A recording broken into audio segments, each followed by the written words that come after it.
Well, Sunday on UFC Fight Pass, we see the return of a finishing machine, 3-0 as a pro MMA fighter. I'll never forget this man putting the lights out of Adrian Madrid, I think it was, in Mexico, part of Combat Jiu-Jitsu Worlds. That is Damien Anderson. Damien, how are you? Doing well, man. You actually call me in between sessions. I'm right outside B team right now, so in the parking lot in my car. But yeah, doing well. It's fight week. I thought normally fighters, they kind of, taper off. They're not doing like multiple sessions the week of the fight. I mean, I don't know. The to each their own, right? For me, I want to be able to do as many sessions as I can, and still feel good. So I'm still doing, 1 to 2 sessions a day. The intensity is definitely a bit lower, but I'm at B team, so. I mean, you got one of the greatest teams in jiu-jitsu at your disposal in the B team out there in Austin, Texas. Talk about, though, your training for mixed martial arts. I mean, do you change things up with the guys at B team, or is it sort of business as usual in preparing for a fight? So basically, in my opinion, obviously we have the best jiu-jitsu team in the world. I believe I have one of the best striking coaches in the world, Elton Wells. We train out of Ambush Muay Thai. So what I do is I grapple at B team, and then I get my striking at Ambush Muay Thai here in Austin. And with grappling, it's just, different priorities. So priority to be on top, priority to attack turtle, priority to heist, stuff like that versus, obviously I'm not going to be prioritizing elevating into legs as much, even though I still think I can catch some guys with some leg entanglements. So it's really just being intelligent about our training. What are the main goals with grappling? And I tell my training partners to do these certain reactions. They're world class. They're the best in the world. So they're going to do exactly what I tell them to do, and we get it done. I brought up that Combat Jiu-Jitsu Worlds match where you knocked someone unconscious with the palm strike. Had you hit people on the floor prior to that? Like, how much had you, focused on strike-based jiu-jitsu prior to that? Maybe in the streets, in the college days. But, I did MMA at under John and Gary for a bit. So I didn't fight MMA, but I was training for maybe like 2.5 years. Prior to that, just didn't take a fight. The goal was always to fight, but the plan was really to try to make sure that I had world-class grappling before I even stepped, foot in the cage. And so I got a little bit of practice there, but it's really just the Blackletics, the Simple Man podcast likes to say. Fair enough. You like doing the podcast stuff? I mean, obviously we have a platform now that's almost accessible to everyone. But do you like focusing on, being more than just a fighting personality, but being a personality yourself? Honestly, I don't think much of it. It's really just, your close friends just bullshitting for an hour to hour and a half, and we just put a camera on. So we don't go in with a script or questions to ask. It's really just, we get in there, we're going to be bullshitting anyways, might as well just film the thing. Yeah, I guess, right? Let people into your world a little bit. We're obviously interested. Getting back to the fight and your style of fight, I mean, obviously you're a world-ranked jiu-jitsu player, very dangerous with power, with punches, whether it be on the feet, on the floor. Do you enjoy, playing the jiu-jitsu game when you're allowed to just, smash someone with an elbow or a punch? It's a lot more fun, to be honest. It's like jiu-jitsu is fun, getting to impose your will on someone. But man, there's just something about really cracking somebody. Clearly, I'm the only person with a KO. The jiu-jitsu guys don't really know how to punch. The most MMA guys don't really know how to grapple properly. So it's like I have a good mix of both. But man, does it it's a lot of fun. It's a lot of fun.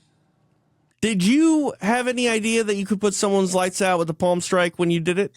I'll tell you, I was fucking trying. Can I curse on this? Yeah, absolutely. Yeah, I was definitely trying to knock him out, but I didn't think it was going to be that particular strike, Like, don't get me wrong, I 100% wanted to, but who knew? It was open hand strikes. There hasn't been a knockout before. It's funny, actually. So Ethan and I were talking about my opponent before the match, because he came up to me and, really nice guy, and nothing bad to say about Adrian. And he was saying how he wants to come train a B team. He loves what we do there. And I told Ethan, I was like, bro, should I try to knock him out? Because he seems kind of nice, and I was definitely trying to get the first KO on Combat Jiu-Jitsu, and I can even send you a screenshot. He was like, fuck that, knock him out. They're all nice. And then I was like, I don't think I think what did I say? I said you underestimate how much power I have, and then we just went off on a joke, and then I knock him out, and he was like, dude, what the fuck? Pretty funny. It was crazy for me because we had seen TKOs at that point where it's just like a culmination of strikes. And I think in combat jiu-jitsu, when we do get, TKO stoppages from strikes, it's more just like an abundance of like, if this were a straight up fight with punches and elbows, you can't take this much damage, right? Like guys get up, they're not really hurt. But I'll never forget sitting next to BMAC losing my mind because not only did you get a knockout, but it was like a knockout. It wasn't like a culmination of like high mount, he can't move. It was, I don't think this man is conscious right now. And man was frozen. Yeah, and now you're doing it in MMA. 3-0, you take on Gabriel Vandelay at Fury FC coming up on Sunday. How much fun are you having with this MMA journey? Sorry, repeat that. The guys are fucking with me. Can you repeat that? Of course they are. How much fun are you doing or having doing MMA? Oh man, it's a blast. Honestly, I really think that I was like made for fighting. I have like we say, the black athletics. I'm half Jamaican, so I got the athleticism, but I have the intelligence of my Asian side, my Filipino side. So man, I think I was just bred to fight. So much fun. It's a different feeling than jiu-jitsu. Jiu-jitsu, there's no real danger threat, so it's you can always tap, and there's no like what if it's like, oh, he beat me, but if it was a fight I would have got him. It's like, no, we're gonna actually fight, and there's real risk, there's real threat on the line, so it's super fun for me. I realize it's like my personality.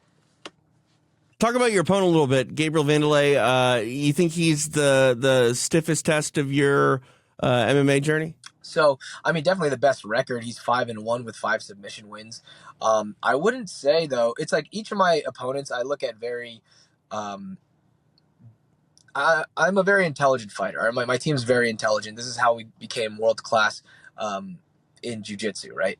So my first pro opponent was a brawler, right? So the goal was really just to use the striking skills that I've been acquiring, and can I use this against a brawler?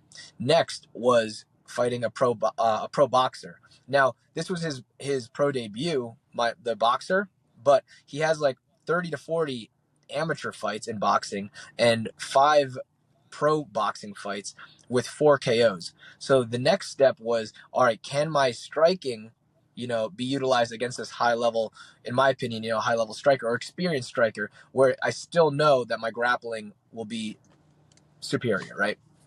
So the first round, I didn't even shoot a takedown. I was just looking to strike, making sure my boxing was okay. Threw some kicks, got my distance down and shit like that. All the things that we're working on. The next step was, all right, we fought a boxer, but we want to fight a kickboxer. So we went against a pro Muay Thai fighter. All right, he's a bit bigger than me. He was 6'2", had some reach, southpaw, different problems to solve, but solvable problems nonetheless. Now this next guy is actually, it's harder to say which problem is going to be easier. On paper, I think he's a super tough guy, but his best strength is something that I'm better at. So it's hard to say. Right. Who knows? He's still a gamer. One thing I will say though is that I'm coming down a weight class. I made my amateur debut at 155 because I just figured I was going to be technically better than these guys, smarter than these guys. My first 3 pro fights were at 145, and now I'm lowering that weight to 135. So my last opponent, he was a 55er that accepted the fight at 45 and missed weight. I don't know if many people know that. Yeah. So he was a lightweight that agreed to fight featherweight and then ended up missing weight. But I said, fuck that. I'll still fight you. I still think I'm better than you, Now we have a grappler who, is at my true weight class, and doesn't. Who knows? Who knows? We'll see on Sunday.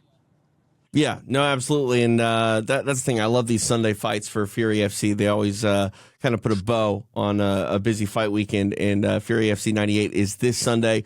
you can watch Damien Anderson go to work. Damien, what's the future for you? Are we going to see you stick more to like an MMA career and try to get to the UFC and try to do that simultaneously while grappling at a high level? What do you think? No, I'm fully bought into MMA now. I'll fight this one. I might fight like one more, and then it's either, short notice fight list for UFC or contender series next season. Man, I'm 100% an MMA fighter now. I'll take grappling matches if it works with my schedule, or just because it's fun. But I'm 100% chasing after bantamweight gold now in the UFC. We'd love to hear it. And anytime you want to come back to the combat jiu-jitsu mat, I'm sure Eddie Bravo would love to have you there because you're all action as well. But the next scene goes down this Sunday. Fury FC, Damien Anderson on the card. Damien, appreciate the time. Best of luck moving forward. And we'll be watching Sunday as well as on the Simple Man podcast. Thank you, brother. See ya.